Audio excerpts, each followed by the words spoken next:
आपको एक बात सुनाते हैं, मालिक के प्यारे होते कैसे हैं। कबीर साहब के पास, कबीर साहब को बहुत से संतों का भी गुरु कहा जाता है, समझदार को इशारा काफी है, बहुत ही उच्च कोटि के मालिक के भेजे हुए अवतार। तो कहते हैं एक बादशाह था इब्राहिम अदम नाम का, और उसको अंदर से भावना जाग गई कि मैंने रूहानियत का, सूफियत का नजारा लेना है, मैंने भक्ति करनी है। वो ढूंढने लगा अफगानिस्तान साइड में, कहीं इधर उधर, कहीं भी कोई नहीं मिला। तो आखिर में किसी ने बताते बताते बताते बताते कबीर साहब का पता चला, और लोगों ने बताया कि वहां अहंकार या राजापन मत बनना, नॉर्मल आदमी बन के जाना अगर नजारे लेने हैं तो वो नॉर्मल आदमी बन के गया। देखा कबीर साहब ने, उनको पहचाना, जानते नहीं थे, मिले नहीं थे, लेकिन कबीर साहब ने देखा भाई आप कोई बादशाह हैं या कोई बड़े आदमी हैं, तो वो दंग रह गया, यार फकीर की नजर कमाल की है। कहता जी मैं फला फला देश का बादशाह हूं, लेकिन अब मैं बादशाह नहीं, एक इंसान बन के आया हूं। जरा सोचिए, बादशाह। कबीर जी कहने लगे भाई फिर हमारे पास क्या लेने आए। कहता जी राम नाम। कबीर जी हंस के कहने लगे मैं जुलाहा हूं, खेस दरियां बुनता हूं, ये सूत काटना पड़ता है, इसे रंगना पड़ता है, इसे सुखाना पड़ता है, बाद में खेस दरियां बनवानी होंगी। तू है बादशाह, तू नहीं कर सकता, ये कर पाएगा ऐसा? बादशाह कहने लगा आप कृपा करें तो क्या नहीं हो सकता। कबीर जी को खुशी हुई कि बड़ा दीन और बड़ा झुका हुआ एक नम्रतापूर्ण संवाद किया बादशाह ने। कहने लगे ठीक है, रुको फिर आप हमारे घर में। अब रोज सारा सूत काटना, उसको रंग करना, उसको फिर सुखाना, फिर उसको गड्डी में लगाना, फिर खेस दरियां बुनना। पंजाबी जी कहते राजे दी भूतनी भुल गई, बुरा हाल हो गया उसका, उसको तो होश नहीं आ रहा किसी चीज का। 5-6 महीने हुए, लोई जो कबीर जी के घर से थी, तो करते करते वो सोचा करे कि इसको इतने महीने हो गए, अब ये कबीर जी गुरुमंत्र नहीं देती। कुछ साल हुए, कबीर जी को कहने लगी साईं जी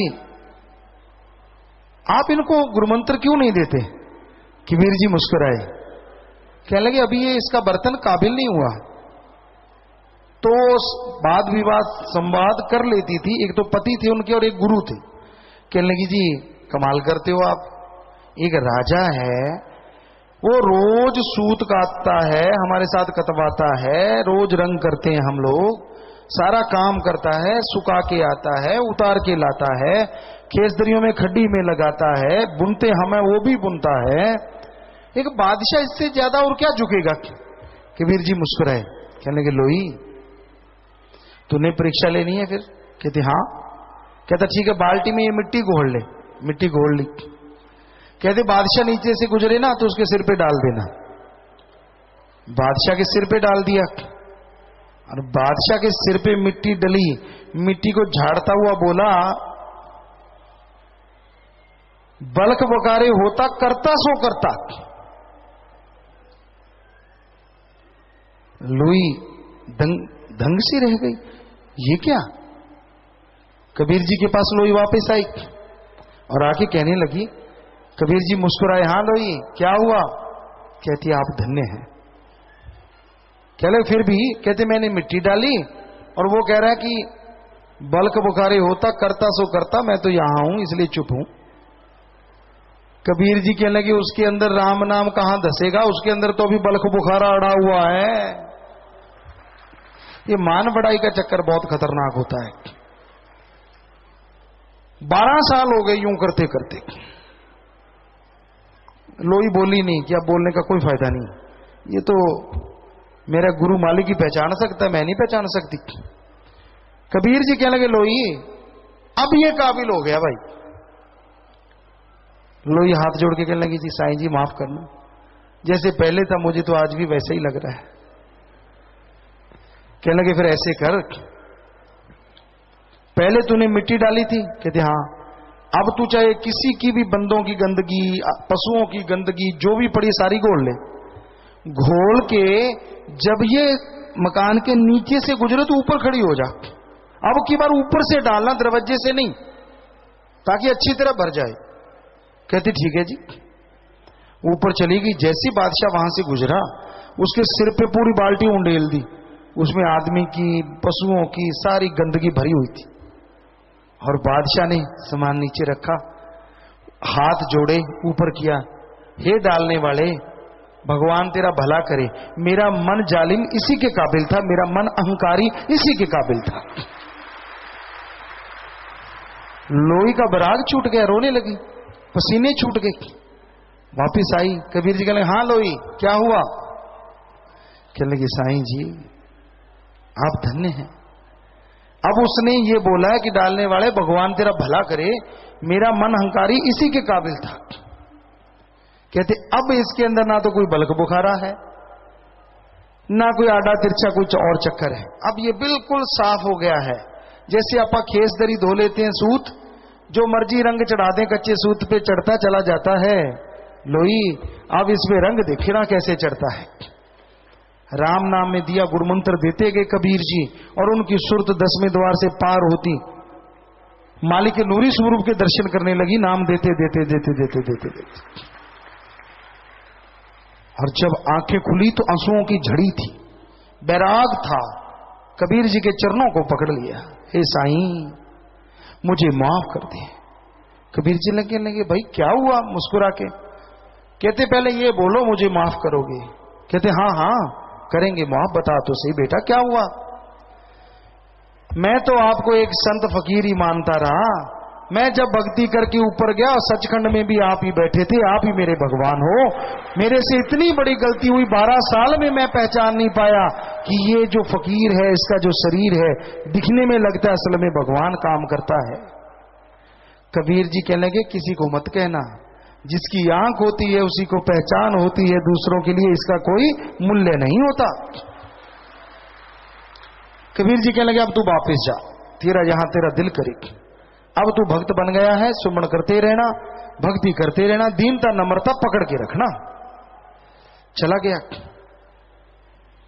और कहते हैं वो अपने राज्य की सीमा में बैठ गया जाके, कपड़े फटे हुए, बुरा हाल, और वहां बस अपना मालिक अल्लाह अल्लाह राम राम करता रहा। जिस वजीर को उसने अपना राज्य सौंपा था वो पूरी आर्मी लेके, बच्चों को लेके आया। जब पता चला कि बादशाह आके वहां फकीर बना बैठा है, कहता लो जी ये लो आपके बच्चे, ये आपका राजपाट, मेरी तौबा मैं नहीं चला सकता। तो आगे से इब्राहिम अदम कहने लगा अरे ओ मैं फानी दुनिया का बादशाह नहीं, मैं बेगमपुर का बादशाह बन गया हूं। मेरे गुरु ने, मेरे मुर्शिद ने मुझे वो सौंप दिया। अरे ये बादशाह क्या चीज है, मैं तो ठोकर मारता। वजीर कहने लगा आप तो ठोकर मारते हैं, मेरे तो गले में आफत है। देखो कितने नौकर चाकर, आपका महल, फटी हुई गुदड़ी आपके नीचे है, फटे हुए कपड़े आपके ऊपर हैं, सुई से सिल रहे हो, क्या मिलता है आपको? चलो ये सेना देखो, घोड़े हाथी सब आपका, लाओ लश्कर। इब्राहिम आदम मुस्कुराया, कहने लगा अच्छा तेरी सेना हर काम कर लेती है? कहता हाँ, सुई थी हाथ में, सुई मारी समुंदर में चक। कहता वजीर आला तेरी सेना को कहे मेरी सुई ढूंढ के ला दे। समुंदर में सुई फेंक दी, समुंदर में तो आदमी ना मिले। अब वजीर ने कहा बादशाह की मानता नहीं, कहीं और ही ना गड़बड़ हो जाए। उसने लगाया अपने वजीरों को, सबको कोई किनारे में ही फेंकी है, तो नीचे से मिट्टी मुट्टी निकाल के लाए, लगे रहे 2-4 दिन, जितने दिन लगना था, सुई नहीं मिली। तो फकीर मुस्कुराया, वो बादशाह जो था, कहने लगा क्यों वजीर आला, क्या हुआ? क्या तौबा, हे साईं हम नहीं ढूंढ सकते ये। अजी समुद्र में आपने सुई फेंकी, जान की माफी हो, समुद्र में तो हाथी फेंक तो वो ना मिले, सुई कहां से मिलेगी? कहने लगे बस ऐसे लाओ लश्कर लेके घूम रहा, बनता बादशाह इतना बड़ा। कहते अभी देख मैं करता हूं प्रार्थना अपने बादशाह से। तवज्जो दी, मालिक को याद किया, तवज्जो दी, अंदर से एक मछली निकली, छलांग मारी फकीर की झोली में और मछली के मुंह में सुई, सुई पकड़ी, मछली को वापस भेज दिया। कहता ये ले, अब बोल तेरी बादशाहत बड़ी कि मेरे वाली? वजीर भी उसका मुरीद हो गया, सारी सेना ने गुरुमंत्र ले लिया, नाम ले लिया, आगे मालिक जाने। इतनी हिस्ट्री में नहीं जाती।